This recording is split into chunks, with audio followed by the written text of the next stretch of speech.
اللہ کرے میری نئی نسل کو سمجھ میں آئے بات، نوجوانوں کو سمجھ میں آئے. 1.5 گھنٹہ آئینے کے سامنے ہی کھڑے رہتے، 20 25 منٹ لیٹ ہونا کچھ مناسب ہی نہیں سمجھتے، 2.5 گھنٹے موبائل پہ بیٹھے.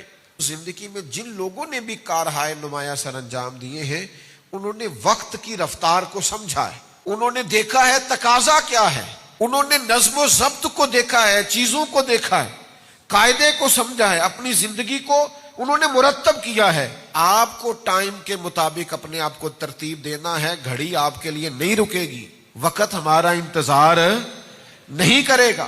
بچے اپنی ترتیب سے بڑے ہو جائیں گے، ہم اپنی ترتیب سے بوڑھے ہو جائیں گے. وقت گزرے گا، اپنی ترتیب سے جو طاقتور جسم ہے اس میں کمزوری آنے لگ جائے، خدا نہ خواستہ تندرست لوگ بیمار نظر آنے لگ جائیں. وقت گزر جائے گا.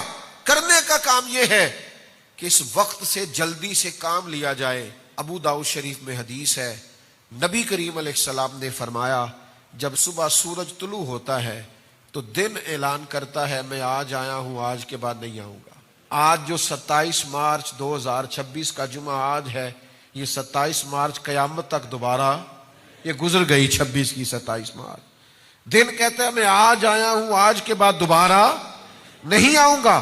کچھ کرنا ہے تو کر لو، نظم و ضبط میں آؤ، ترتیب دو چیزوں کو.